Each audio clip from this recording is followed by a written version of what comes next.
That on today.com. The vice president says donations like the one from the Guthrie family will go.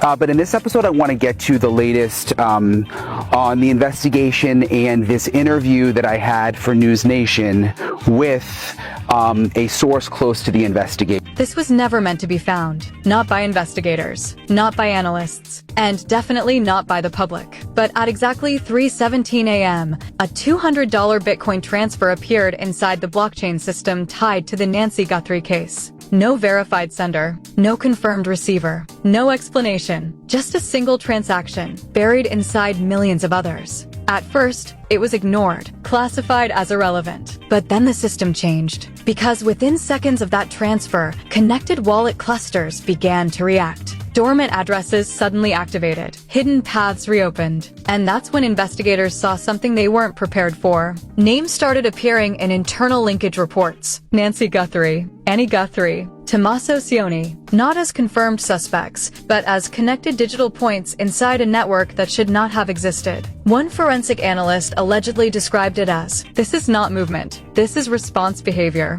Because the $200 Bitcoin transfer didn't behave like money. It behaved like a trigger. And once it activated, the entire system around the case started to move. And that is when investigators realized Nancy Guthrie's disappearance may not be an isolated case, but the start of something still reacting in real time. It was never supposed to surface like this. Not in official records, not in public reports, and definitely not in the case of Nancy Guthrie. But inside early blockchain logs, at exactly 3:17 a.m., something appeared that immediately raised concern among analysts. A $200 Bitcoin transfer with no verified sender, no clear exchange path, and no identifiable receiver. On paper, it looked small, but in blockchain forensics, size means nothing when behavior breaks the pattern. And this one broke everything. The case of Nancy Guthrie was already unstable. An 84-year-old woman reported missing under unclear circumstances. No forced entry, no confirmed suspect, no obvious motive. Detective Raymond Cole described it in early notes as a timeline missing its first page. But the $200 Bitcoin transfer changed the entire direction of the investigation. Within minutes of the transaction, monitoring systems flagged unusual wallet behavior. Multiple connected nodes began moving in sync, as if responding to a hidden trigger. At first, analysts assumed it was coincidence. Then the names started appearing: Annie Guthrie and Tommaso Cioni. Neither was officially linked to the case at that stage. Annie Guthrie was recorded only as a distant relative.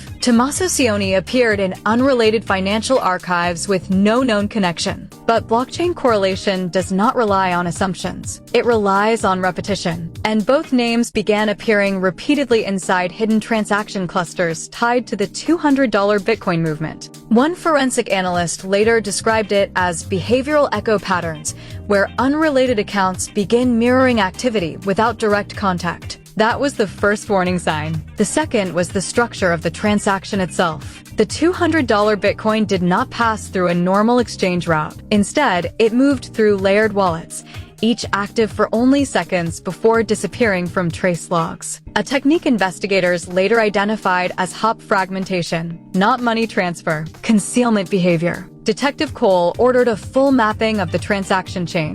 What they discovered shifted the case from a missing person investigation into something far more complex. Because within 47 seconds of the $200 transfer, 3 separate wallets activated simultaneously. One of them was later traced back to a dormant cluster linked indirectly to Annie Guthrie. Another connected through intermediary routing to Tommaso Cioni. The third had no identity at all. It was completely unregistered. Investigators labeled it immediately Node Unknown, and Node Unknown didn't just receive funds, it redistributed them, mirroring the exact structure of the original $200 transaction. At this stage, investigators began asking a dangerous question. Was this still a missing person case, or a coordinated financial system hidden inside one? Inside internal notes, the system was described as a silent corridor of movement that does not behave like normal finance. And at the center of that corridor remained one constant: the $200 Bitcoin transfer. Because every time they traced it further, it didn't end. It replicated. Then came the second shock. A dormant wallet,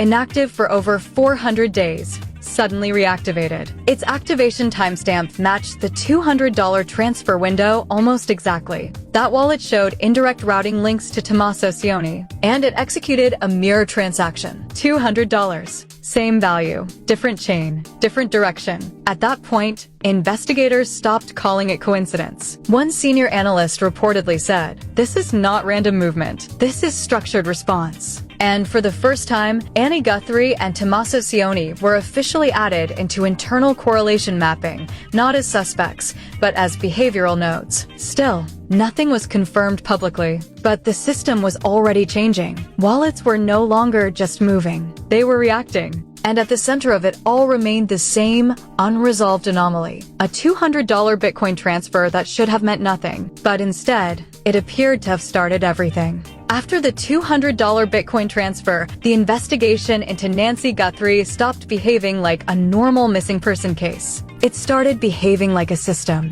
Inside the forensic unit, analysts noticed something unusual. The blockchain activity wasn't random anymore. It was structured, almost timed, as if multiple wallets were waiting for a signal before moving. Detective Raymond Cole ordered deeper tracing across all connected nodes. What they found expanded the case far beyond expectations. New wallet clusters began appearing, some active for seconds, others only long enough to pass funds once before disappearing again. Each of them was tied, directly or indirectly, back to the original $200 transaction. And at the center of these patterns, two names kept reappearing: Annie Guthrie, Tommaso Cioni.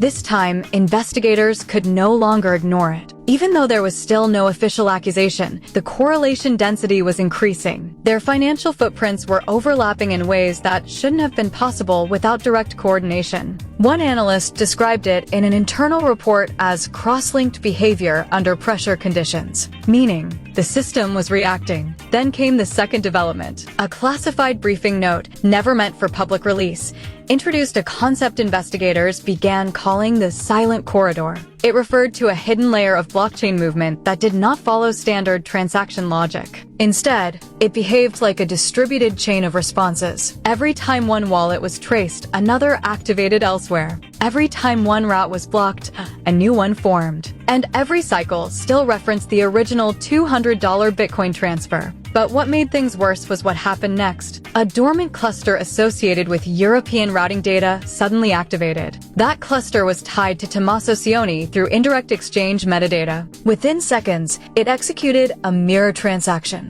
$200 out. But this time, it didn't return to any known exchange. It disappeared into node unknown. At this stage, investigators stopped describing it as coincidence. They started calling it behavior, and behavior suggests intent. Then the most disturbing pattern emerged. A second wave of wallet activity appeared, this time not reacting to the $200 transfer, but reacting to the reaction itself. It was as if the system had noticed it was being observed. One cyber analyst reportedly said during a closed briefing, "This isn't money movement anymore. This is structured evasion." At the same time, social media activity began to explode. Although no official leak had been confirmed, fragments of the investigation began circulating online. Anonymous posts mentioned Annie Guthrie, Tommaso Cioni, and a mysterious $200 Bitcoin transaction tied to the Nancy Guthrie case. Within hours, theories began forming. Some users claimed it was financial laundering. Others believed it was coordinated identity masking. Hashtags started trending, even though no official report existed. But what mattered inside the investigation wasn't public reaction. It was internal behavior. Because once the case entered the public digital space, something changed inside the blockchain patterns again. Wallets became faster, routes became shorter, and the node unknown cluster began splitting into subnodes, each one behaving like a fragment of a larger system trying to avoid full detection. Then came the internal leak that shifted everything again. A message extracted from encrypted analyst logs read, "They are not moving funds. They are distributing visibility." That line changed how the entire investigation was interpreted, because it suggested something far more advanced than simple financial crime. It suggested awareness and adaptation. At this point, Annie Guthrie's name was no longer just a correlation point. It was appearing in synchronized patterns alongside Tommaso Cioni across multiple independent datasets. But still, no direct transaction could be fully attributed to either of them. Everything remained indirect. everything remained fragmented until the third anomaly appeared. A hidden wallet, previously dormant for over a year, suddenly reactivated again. But this time, it didn't mirror the $200 transfer. It referenced it. Inside its metadata, analysts found a repeating tag, 200 in its signal. No sender, no receiver, no explanation, just repetition. And that's when investigators realized something unsettling. The $200 Bitcoin transfer wasn't just part of the system. It might have been the trigger. And whatever it triggered was still active. By the time the investigation reached its third phase, the case of Nancy Guthrie no longer looked like a disappearance. It looked like an architecture, a structure built from transactions, patterns, and repeated financial echoes centered around one anomaly: the $200 Bitcoin transfer. Inside the Forensic Command Unit, Detective Raymond Cole and his team were now dealing with something no one had fully mapped before. Because the system wasn't just reacting anymore, it was reorganizing itself. Every time analysts traced a wallet linked to Annie Guthrie or Tommaso Cioni, new branches appeared elsewhere. Dormant nodes activated in silence, then shut down before they could be fully captured. It was controlled, or something very close to it. Then came the breakthrough that changed the tone of the entire investigation. A deep layer analysis of Node Unknown revealed something unexpected. It wasn't a single wallet. It was a rotating structure, a shifting identity layer designed to move across chains without leaving a stable origin. One analyst described it in a leaked internal note as a system that refuses to be located in one place for more than a moment. And every movement still pointed back to the same origin point: $200. But now, investigators discovered something even more disturbing. The system wasn't just repeating the transaction. It was referencing it. Across multiple wallets, a hidden metadata signature began appearing. 200 signal confirmed. No explanation, no sender, just repetition across unrelated chains. At this stage, Annie Guthrie and Tommaso Cioni were no longer seen as isolated nodes. Their digital footprints were synchronizing in patterns that suggested layered coordination, not direct communication, but structured alignment. One senior investigator reportedly said, "This is no longer about people. This is about roles inside a system we don't understand." Then came the social media explosion. Anonymous forensic screenshots began circulating online, showing fragments of wallet graphs tied to the $200 Bitcoin transfer and the Nancy Guthrie case. Names like Annie Guthrie and Tommaso Cioni started trending across discussion forums, even though no official confirmation existed. The internet divided immediately. Some called it a breakthrough in hidden financial tracking. Others called it misinformation built on fragmented data. But inside the investigation, public opinion didn't matter. Only behavior mattered. And behavior was escalating. Because Node Unknown had begun doing something new. It stopped just reacting. It started predicting. Wallet activity appeared milliseconds before analysts initiated tracing commands. Dormant nodes activated just before correlation tools locked onto them. It was as if the system knew the next move before it happened. One cyber analyst reportedly said, "We are not observing it anymore. It is anticipating us." Then came the final internal discovery. A hidden encrypted tag was found inside multiple transaction layers. Init phase equals $200. That line changed everything, because it suggested the entire structure,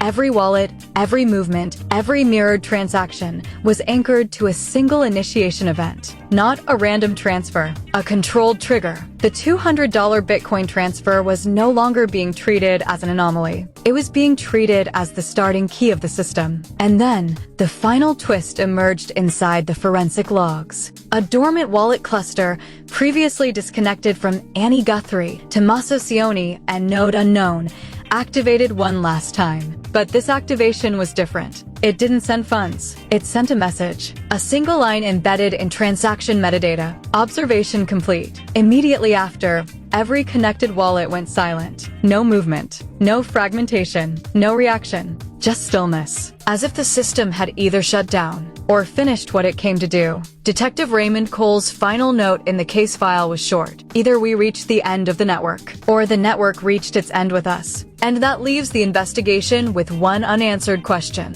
If the $200 Bitcoin transfer was not a transaction, but a signal, then what exactly did it activate in the first place? This is where the trail goes dark. The $200 Bitcoin signal, the names, the wallets, the patterns tied to Nancy Guthrie, Annie Guthrie, and Tommaso Cioni. Everything suddenly collapses into silence. No new transactions, no active nodes, no visible movement in the system. Just a frozen network that once looked alive. But in investigations like this, silence is never the end. It's usually the pause before something else begins. Detective Raymond Cole and his forensic team still haven't closed the file. The node unknown structure remains partially unresolved, and the $200 trigger event is still flagged as unclassified behavioral anomaly inside internal systems. And that means one thing. This case is still active. Some analysts believe the system didn't shut down. It simply went dark to avoid detection. Others argue it was never a system at all, just overlapping financial coincidences misread under pressure.